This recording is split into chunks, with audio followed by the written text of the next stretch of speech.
로마서를 시작한 지 벌써 이제 세 번째입니다. 세 번째인데 아직까지 이 로마서 1장 1절을 벗어나지 못해가지고 이 조금 송구한 마음이 듭니다. 그런데 제가 이 사도 바울 얘기가 나올 때마다 제가 좀 생각나는 게 있어요. 제가 세례를 받았을 때가 생각이 납니다. 사실 제가 세례를 받았을 때는 마치 그런 심정으로 세례를 받았습니다. 왜 있지 않습니까? 이디오피아 내시가 빌립 집사를 만나가지고 말씀을 듣잖아요. 그리고 진리를 알고 나서 얘기를 하지 않습니까? 저기 길가에 물이 있으니 무엇이 나를 막을 것이냐? 세례를 받자. 라는 그런 심정처럼 사실은 저도 제가 세례를 받을 때 그런 심정이었습니다. 그때 그렇게 받는 세례에서 세례를 주시는 목사님께서 제 머리에 안수하시면서 하시던 말씀이 그거였어요. 사도 바울과 같은 역할을 할지니라. 사실 그때 저는 사도 바울이 누군지 잘 몰랐습니다. 사도 바울이 누군지 잘 모르는데 우리 목사님께서 복을 주시는 것처럼 머리에 안수하고 사도 바울처럼 되라라고 하시니 저는 그게 좋은 거라고 생각을 했습니다. 사도가 무슨 뜻이지? 사도라는 말이 사도에서 나왔나? 그래가지고 저는 사도 바울이 상당히 높은 위치에 있는 사람인 줄 알았습니다. 그래서 이 높은 위치에 있는 사람처럼 되라 하셨으니까 앞으로 내 삶도 정말 높은 자리에 올라가가지고 좋은 일 많이 있을 거다. 이제 그런 생각을 사실은 했습니다. 그러고 한 10년 가까이가 지나서 주님께서 저를 이제 여기까지 이렇게 이끌어 주셨거든요. 과연 그러면은 사도 바울의 그 사도라는 자리가 그렇게 높은 자리가 아니고 사도 바울이 살아왔던 삶이 제가 예상했던 그런 편한 삶이 아니었다라는 것을 알고 제가 실망을 안 했다 그러면 그건 거짓말이겠죠. 실망했습니다. 실망하고 그러나 주님의 인도를 따라서 지금까지 오늘까지 즐겁게 살고 있습니다. 그렇기에 사도 바울 얘기만 나오면은 저는 이렇게 좀 약간의 설레임과 흥분이 생기지 않을 수 없습니다. 그런 사도 바울이 자기가 로마 교회에 쓴 편지에서 내가 누구다라는 정체성, 그 정체성을 세 가지로 요약을 해서 얘기를 하고 있습니다. 그래서 저보고 사도 바울처럼 되라라고 한 세례를 기억을 하면서 과연 그러면은 그 사도 바울이 어떤 사람인가라는 거에 대해서 같이 한번 살펴보도록 하겠습니다. 먼저 사도 바울은 이 로마서 1장 1절에서 세 가지로 자신의 정체성을 얘기합니다. 예수 그리스도의 종입니다. 그게 첫 번째 자신의 정체성입니다. 두 번째 정체성은 사도로 부르심을 받았습니다. 바로 부름을 받은 사도입니다. 세 번째가 하나님의 복음을 위하여 택정함을 입은 자입니다. 사실 이 세 가지를 가만 보면은요, 여러분 약간의 점점 상승되는 곡선을 느낄 수 있습니다. 에스컬레이트 된다고나 할까요? 예수 그리스도의 종, 개인적인 일입니다. 사도 바울 내가 누구? 나는 종이야. 예수 그리스도의 종이야. 그게 내 신분이야. 라고 얘기를 하는 겁니다. 그 다음에 부르심을 받은 사도, 사도의 역할이 무엇인지에 대해서는 우리는 이제 앞으로 살펴보겠지만 결국 이 사도라는 거는 나 자신에 대한 내가 종인데 그 종 중에서도 부르심을 받아가지고 이 사회, 이 커뮤니티에서 어떤 역할을 할 사람이다 라는 역할을 정한 것이 바로 사도라는 직분입니다. 그리고 세 번째, 하나님의 복음을 위하여 택정함을 입었다. 글쎄요, 이게 무슨 뜻인지에 대해서는 여러분들이 사실 견해가 갈리기도 하고 하지만 제가 보기에는 이거는 내가 예수 그리스도의 종이 되어서 부름을 받은 사도가 되어 이렇게 된 거는 하나님이 미리 정하신 거다. 택정하신 거다. 이 세 가지 내용이 이 로마서 1장 1절에 나온 사도 바울의 정체성입니다. 거기에 대해서 우리 각각 한번 살펴보도록 하겠습니다. 먼저 예수 그리스도의 종. 자, 여러분들 예수 그리스도의 종 맞습니까? 여러분들 다들 종이니까 이 자리에 왔습니다. 사도 바울은 예수 그리스도의 종이 아니었습니다. 사도 바울은 한 사건을 계기로 사울이었다가 바울로 바뀌었습니다. 여러분 그 사건들 다 알고 계시죠? 바로 사도행전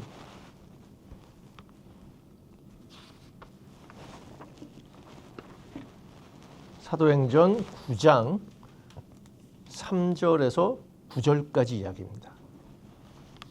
사도행전 9장 3절에서 9절까지입니다. 같이 한번 읽도록 하겠습니다. 다 찾으셨습니까? 9장 3절에서 9절까지입니다. 사울이 길을 가다가 다메섹에 가까이 이르더니 호련히 하늘로부터 빛이 그를 둘러 비추는지라 땅에 엎드려져 들음에 소리가 있어 이르시되 사울아 사울아 네가 어찌하여 나를 박해하느냐 하시거늘 대답하되 주여 누구시니이까 이르시되 나는 네가 박해하는 예수라 너는 일어나 시내로 들어가 네가 행할 것을 네게 이를 자가 있느니라 하시니 같이 가던 사람들은 소리만 듣고 아무도 보지 못하여 말을 못하고 서 있더라. 사울이 땅에서 일어나 눈은 떴으나 아무것도 보지 못하고 사람의 손에 끌려 다메섹으로 들어가서 사흘 동안 보지 못하고 먹지도 마시지도 아니하니라. 자, 여러분들 다 잘 아시는 내용이죠. 그렇죠? 사울이 어떤 사람이었습니까? 사울은 소위 말해가지고 예수 잔당들을 소탕하는 대장이었습니다. 그 대장이 예루살렘에서 예수 잔당을 소탕하는 작전이 성공적으로 끝나자 이제 그 범위를 넓혀가지고 다메섹까지 가려고 하는 겁니다. 그래서 대제사장에게 편지를 받아서 대제사장의 편지를 들고 의기양양하게 다메섹으로 가던 도중에 이런 일이 일어난 겁니다. 무슨 일이냐? 예수를 만나는 일이 일어난 겁니다. 여러분들 예수를 만나셨습니까? 다들 만나셨으리라고 믿습니다. 예수 만나면 제일 먼저 일어난 일이 뭡니까? 바로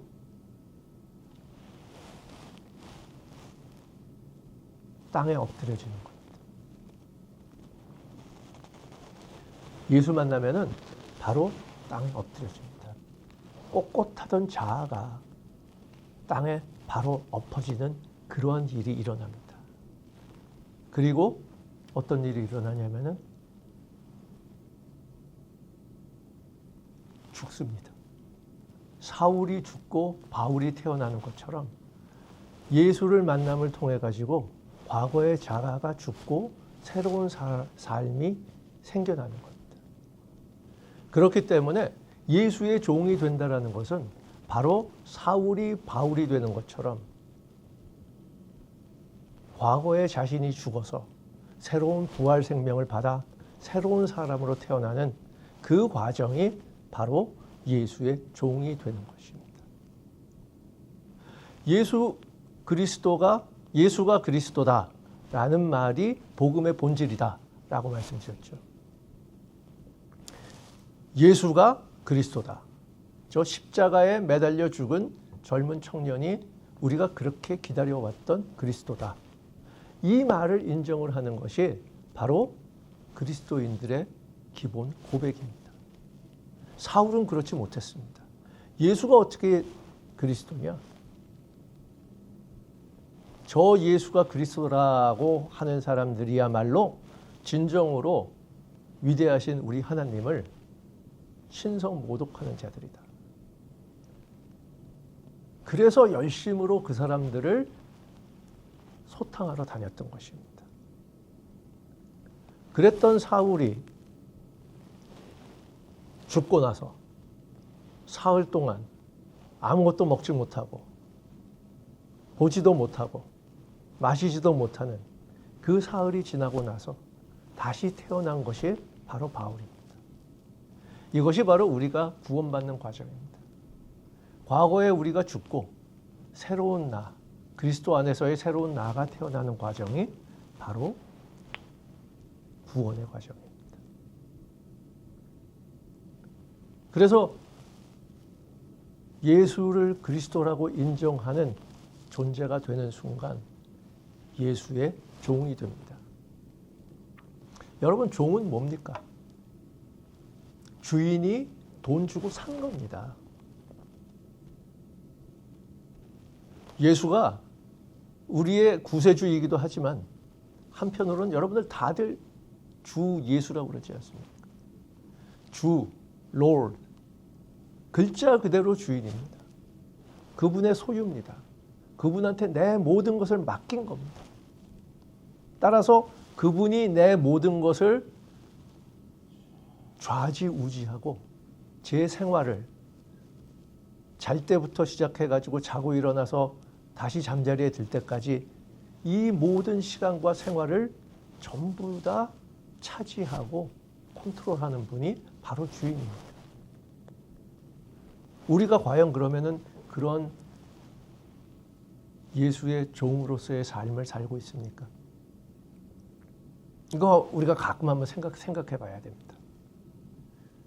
우리가 크리스찬이라고 하면서 우리가 살면서 빠지기 쉬운 가장 큰 오류 중에 하나가 뭐냐면은 저희들의 삶의 모든 것이 바로 예수를 중심으로 돌아가고 저희들의 삶의 모든 앞면에 바로 예수가 나서야 됨에도 불구하고 저희는 가끔 다른 이유로 바쁘다는 이유로 그리고 더 급하다는 이유로 예수보다 다른 것을 먼저 하는 경우들이 너무 많습니다. 사도 바울이 여기서 말하는 예수 그리스도의 종이라는 것은 진짜 종이 되어야 되는 겁니다. 여러분, 사도 바울이 쓴 서신서를 보면은요, 모든 것이 다 이런 식으로 시작됩니다. 예수 그리스도의 종, 혹은 예수 그리스도로부터 임명받은 모든 것이 예수 그리스도입니다. 특히 여러분 에베소서 한번 보십시오. 에베소서 첫 1장 첫 14소절 에베소서 1장 1절부터 14절까지 보면은요 14개 소절 중에서 예수 그리스도란 얘기가 모두 15번이 나옵니다. 이게 사도 바울의 생각이었습니다. 이게 사도 바울의 삶이었습니다. 사도 바울이 신약 성경에 있어가지고 3분의 1이 넘는 신약 성경을 쓴 가장 큰 이유 중에 하나가 바로 이겁니다. 사도 바울에게는 예수가 모든 것이었습니다. 로마뿐만 아니고 고린도, 갈라디아 많이 있지 않습니까? 이 모든 곳에 있는 교회들에게 이렇게 많은 서신서를 보내고 이 또 사도행전을 통해 갖고 사도행전의 반을 차지하면서 그 행적을 보이면서 신약 성경 그리고 예수가 온 뜻 그리고 예수의 의미 이런 것들을 정리를 하는 가장 큰 근본 원인은 바로 예수가 내 모든 것이다. 예수 이외에는 아무것도 없다라는 이 마음이 워낙 간절했기 때문입니다. 전 여기 계시는 모든 분들이 이 사도 바울의 이런 예수가 자기 안에 흘러넘치는 이러한 정체성이 함께 하시기를 축원드립니다. 자, 첫 번째 우리가 봤던 것이 예수 그리스도의 종이다라는 거였다면은, 그다음 두 번째 정체성은 사도로 부르심을 받은 자입니다. 여러분, 사도는 어떤 직분을 가지고 있는 걸까요? 사도와 제자들과는 다를까요? 같습니까? 다릅니까? 여러분, 마태복음 28장 마지막 절 보면은 땅끝까지 나아가서 모든 백성들을 제자 삼고 이런 말씀 나오지 않습니까? 그러면 모든 예수님의 명령 중에 하나가 모든 국민들, 모든 백성들을 제자 삼으라고 그랬는데, 이 제자와 사도와는 어떤 차이가 있을까요? 차이가 있음에 분명합니다. 왜냐하면 사도 바울이 자기의 모든 서신서를 거의 통해서 자기의 사도됨을, 자기의 사도성을 그렇게 강조를 했습니다. 그만큼 사도의 직분이 중요하고 사도의 직분이 의미를 가지고 있다고 생각했기 때문에 자기의 사도성을 강조를 했습니다. 사도와 제자가 어떻게 차이가 나는지에 대해서 한번 우리가 성경을 통해서 보도록 하겠습니다.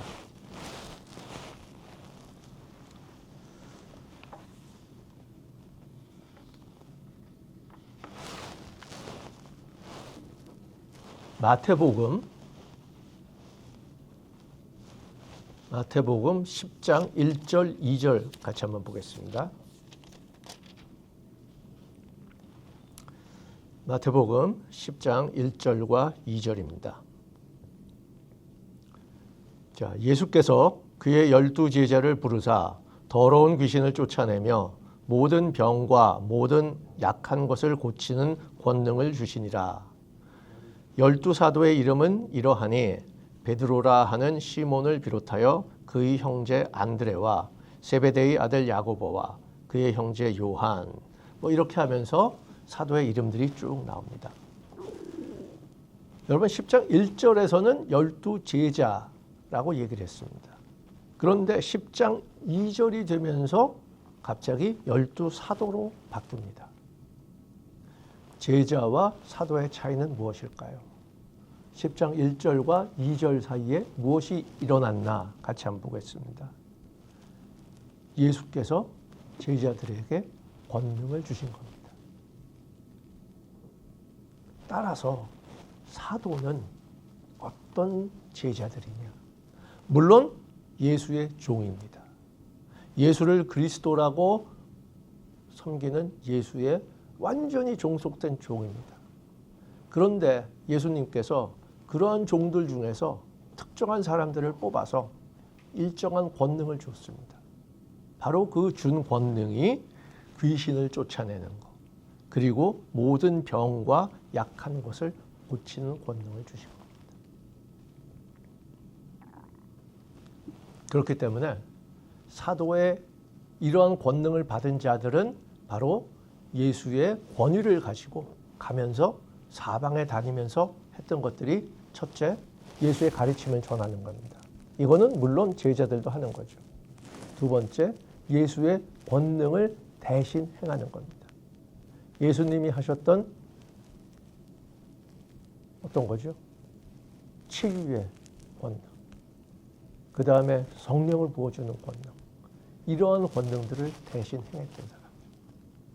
다시 말해서 사도라는 것은 예수의 전권 대사의 역할을 하는 겁니다. 예수가 가지고 있는 권한을 내가 너희에게, 사도들에게 맡기니 너희들이 이 권능을 가지고 이러이러한 일을 위해서 내 대신의 역할을 해라. 이런 역할을 하는 것이 바로 사도들입니다.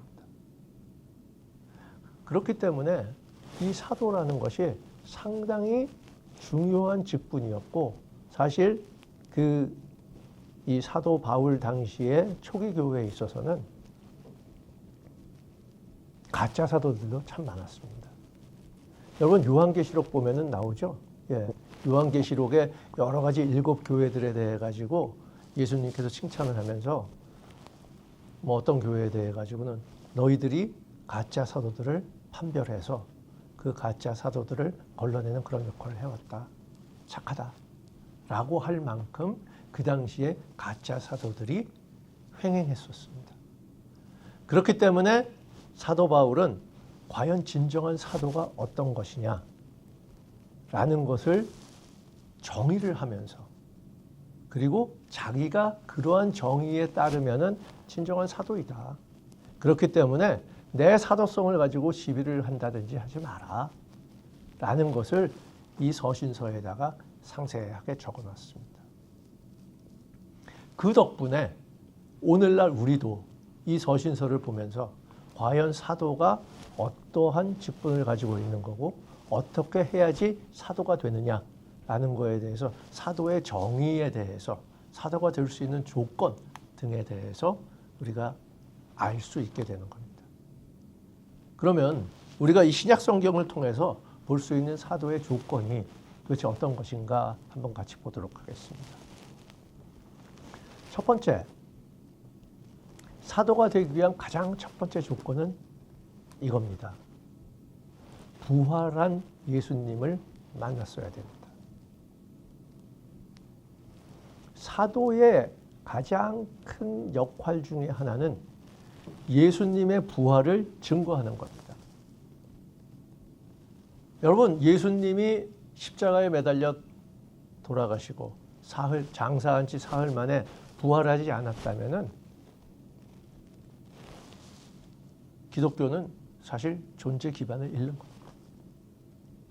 우리가 예수를 믿는 가장 큰 이유는 물론 우리를 위해서 대속해서 십자가에서 피를 흘리신 그러한 은혜와 고마움도 있지만 그 예수가 돌아가신 지 사흘 만에 장사된 지 사흘 만에 다시 그 죽음이라는 사슬을 깨고 부활하셨다라는 데서 바로 우리가 그 소망을 갖는 겁니다. 그렇기 때문에 사도의 가장 큰 조건 중에 하나는 이 부활한 예수님을 증거할 수 있어야 됩니다. 부활한 예수님을 만나야 된다라는 겁니다. 사도행전 보면은요, 그 얘기가 나옵니다, 여러분. 사도행전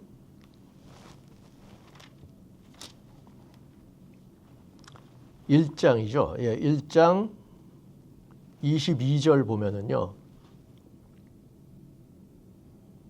우리 그 가롯 유다가 죽어가지고 12명의 제자 중에서 한 사람이 비지 않습니까? 그래서 그때 베드로가 그 빈 한 사람을 다시 채우려고 그 사도가 어찌해야 되는가라는 거에 대해서 이야기를 하는 과정입니다.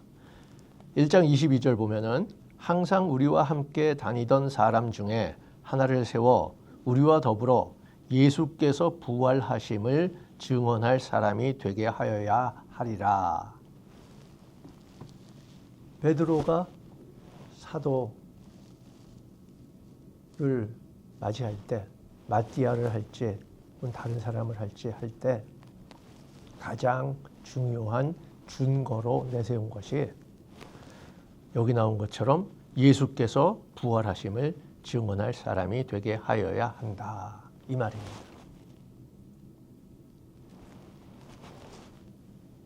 다툼이 있을 수 있지만 그러나 우리가 지난번에 우리가 아까 읽었던 그 사도행전에서 다메섹에서 일어난 것처럼 일어난 일에서 본 것처럼 사울은 예수를 보았습니다.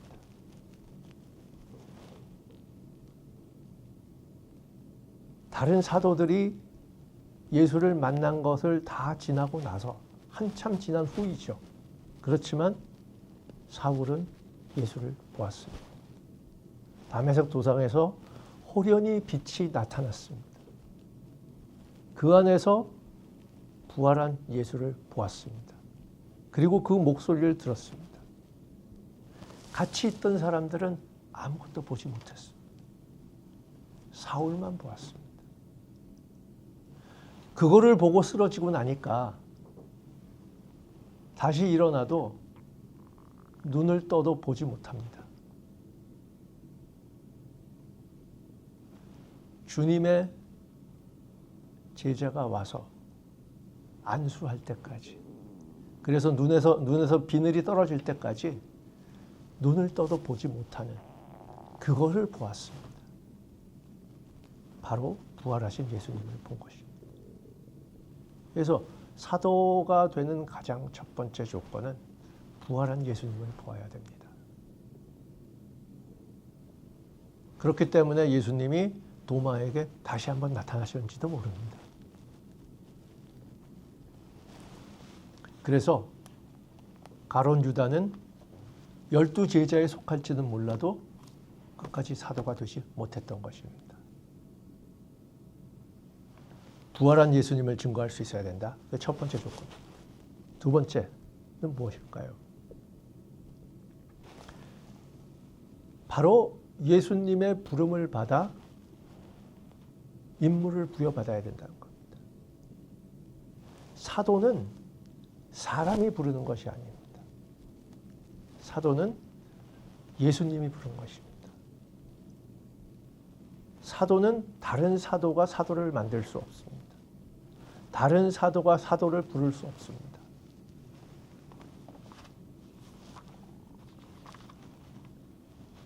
갈라디아서 같이 한번 보도록 하겠습니다. 갈라디아서 1장 1절이라고 생각이 되는데요. 아까 말씀드린 것처럼 사도 바울의 서신서를 보면은 자기의 정체성에 대해서 늘 설명을 합니다. 갈라디아서 1장 1절도 같은 내용입니다. 사람들에게서 난 것도 아니요 사람으로 말미암은 것도 아니요 오직 예수 그리스도와 그를 죽은 자 가운데서 살리신 하나님 아버지로 말미암아 사도된 바울은. 자, 다시 말해서 바울 내가 사도가 된 것은 사람에게서 난 것도 아니다. 사람으로 말미암은 것도 아니다. 오직 두 사람만이 나를 사도로 만들었다. 누구? 우리 주 예수 그리스도와 그리고 죽은 자 가운데서 그 예수 그리스도를 살리신 하나님 아버지. 이 두 사람이 바로 나를 사도로 만들었다라는 겁니다. 사도의 권위는 바로 여기서 오는 겁니다. 세 번째, 사도가 전하는 가르침은 바로 예수 그리스도가 직접 가르쳐 준 겁니다. 여러분, 우리가 유명한 사람 알면은요, 그 사람 안다라는 얘기 많이 하지 않습니까? 예루살렘에서 교회가 생겼습니다. 하루에 3,000명, 막 5,000명씩 모이는 교회 부흥이 일어났습니다. 그 중심에 누가 있었습니까? 베드로가 있었습니다. 요한이 있었습니다. 중근동 지방에서 이 일이 일어난 것을 모르는 사람이 없습니다. 그렇기 때문에 이 교회와 관련이 되고 싶어 한다면은 대부분의 사람들은 야, 나 베드로 알아. 나 요한 알아. 이러면서 다닙니다.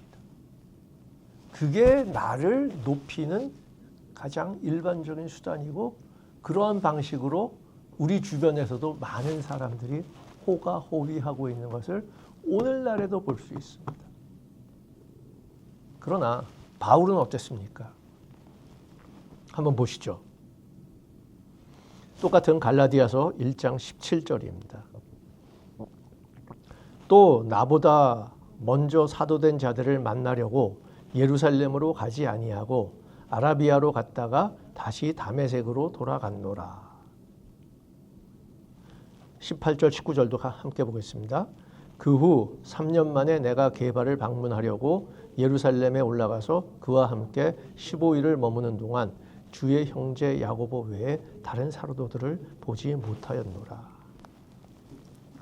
결국은 무슨 말이냐면은 나는 내 가르침은 예수한테 받은 거지 사도된 자들 만나려고 예루살렘으로 먼저 가지 않았습니다. 보통 사람들 같으면요, 내가 예수 만났다 그러면은 이 예수 만난 이 그룹 중에서 가장 대장이 누구야? 베드로지. 그럼 예루살렘에 가가지고 베드로한테 이 얘기를 해가지고 내가 이러이러한 일이 있었습니다 라고 베드로의 후광을 입으려고 하는 것이 일반적인 인지상정입니다. 하지만 바울은 그러지 않았습니다. 예루살렘으로 간 것이 아니라 오히려 아라비아에 가서 3년 동안 가까이 지내면서 자기가 만난 예수, 그리고 그 예수가 자기에게 전해준 가르침, 사울아, 사울아, 네가 왜 나를 박해하느냐? 네가 박해하는 자가 바로 나 예수다. 이 말이 과연 내가 알고 있는 이 성경, 히브리 성경, 히브리 경전과 어떤 식으로 연관이 되고 어떤 식으로 설명이 되는지를 3년 동안 묵상하고 공부하고 결론을 내렸을 겁니다. 그리고 내리는 결론에 따라 전하는 복음. 그것이 바로 사도가 전하는 진리인 것입니다. 사도의 가르침은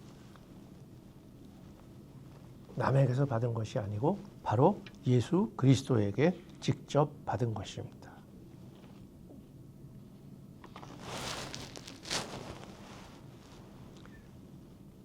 그 내용이 갈라디아서, 또 같은 갈라디아서 1장 11절에 나옵니다.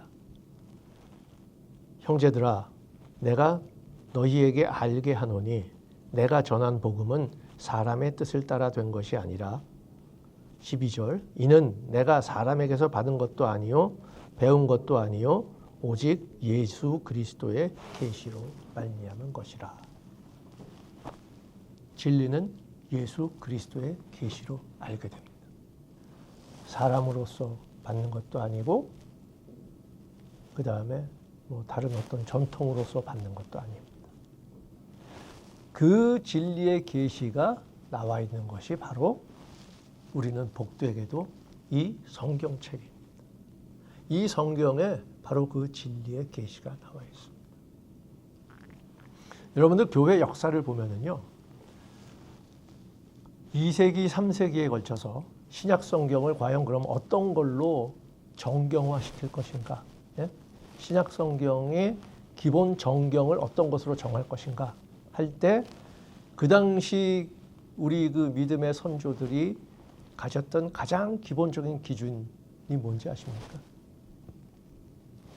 과연 이 서적들이 그 당시에 얼마나 많은 그 예수와 관련된 서적들이 많았겠어요. 소위 지금 외경이라고 하는 많은 서적들이 있었습니다. 그런데 그 당시에 이것을 정경으로, 캐논으로 받아들이는 가장 큰 기준은 뭐냐면은 과연 이 사도들과 연관이 있느냐. 사도와의 연관성을 기준으로 해서 정경을 정했습니다. 다시 말해서 마태복음 사도였습니다. 요한복음 사도가 적은 겁니다. 마가복음 베드로의 설교를 쫓아다니던 마가가 적은 거라고 알고 있습니다. 누가복음 사도 바울의 같은 동역자였던 누가가 함께 적은 내용들입니다. 그 이외에 나와 있는 사도 바울의 서신서 및 다른 서신서들을 보면은 다 모든 것들이 이 사도가 과연 그 문서를 작성하는데 어떤 관련이 있느냐라는 것과 상당한 기준이 됩니다. 그것이. 그렇기 때문에 제가 여기서 조금 관련이 될지 안 될지는 모르겠지만 사도를 통해서 전해졌던 진리의 가르침이 성경으로 정착이 되면서 경전화되고 나면서는 더 이상 사도의 필요성이 없어지지 않았나라는 그런 생각이 듭니다. 이게 실질적으로 어떤 결과를 가져오냐면은 사실 특정 교회에서는 사도의 계승, 아포스톨릭 석세션, 이거를 자신의 권위로 내세우는 데가 있습니다.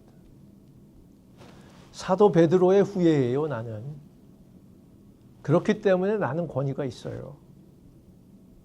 비록 내가 사람이지만, 사람들 중에 선출된 누구누구지만 사도 베드로의 사도직을 승계받았기 때문에 나는 권위가 있어요 하는 데가 있습니다. 거기에 문제를 제기해서 일어난 것이 바로 500년 전에 일어났던 종교개혁 운동이고, 우리가 그 전통을 받아서 지금 함께 이렇게 오직 성경만으로 진리를 찾아가는 그러한 예수 복음의 길을 가고 있는 중입니다. 다시 말해서 사도 바울의 두 번째 정체성이 사도성이라고 말씀드렸죠. 그러면은 이제 그 마지막 세 번째 정체성은 택정함을 받았다는 것입니다.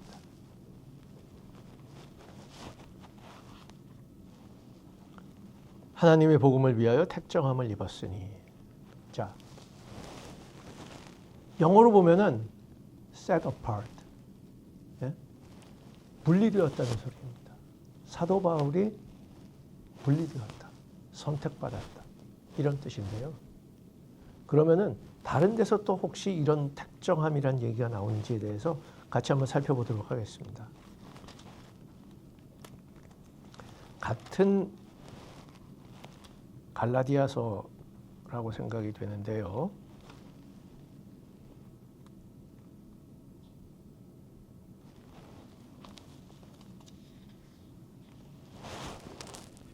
네, 갈라디아서 1장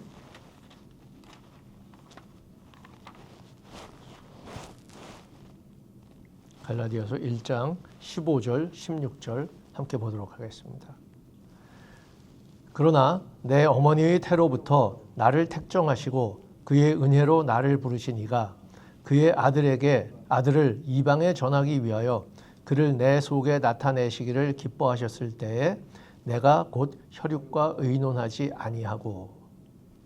다시 말해서 하나님은 내가 어머니의 태에 있을 때부터 나를 따로 정하셨다. 사도 바울의 생애가 결코 그냥 그렇게 일어난 일이 아니라는 것. 온 우주를 창조하신 하나님이, 창조주 하나님이 사울을 태어나게 했을 때부터, 사울이 자기 어머니의 뱃속에 태 속에서 생길 때부터 미리 정하셨습니다.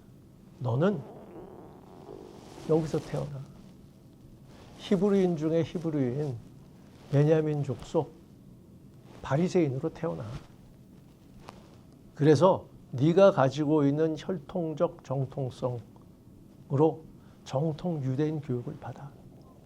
하지만 너는 다소에서 태어나. 그 당시 그리스 로마 문명의 중심지 중에 하나였던 다소에서 태어나서 그리스 로마 문명도 확실하게 익혀. 그리고 또한 너 로마 시민으로 태어나.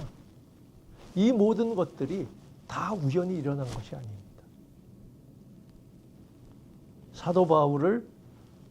사울을 어머니 뱃속에 태에 잉태되기 전부터 하나님께서 이 모든 것을 미리 정하시고, 그리고 결국은 사도 바울 안에 당신의 아들을 나타내게 하기 위해서, 사도 바울 안에 나타난 당신의 아들은 우리에게도 함께 있습니다. 성령으로 함께 있습니다. 그것을 위해서 사도 바울 하나님께서 미리 정하셨던 겁니다. 이 세 가지가 결국 사도 바울이 로마에 있는 교회들에게 자기를 나타낸 자신의 정체성입니다. 정리해보면 어떤 겁니까? 봅시다. 예수가 그리스도이고 그 예수 그리스도의 종이다. 내가. 그게 첫 번째 정체성입니다. 우리 그리스도인 모두가 가지고 있는 정체성입니다. 두 번째는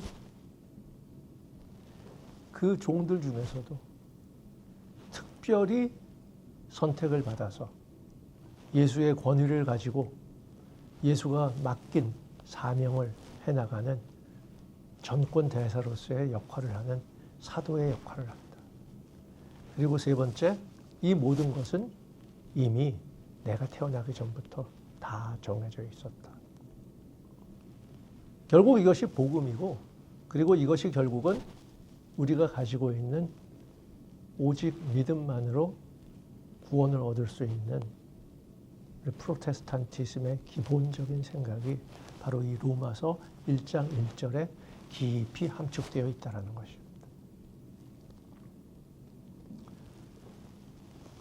오늘 이 1장 1절을 통해서 말씀을 함께 나눈 여러분들께도 이 말씀이 마음 깊이 새겨져서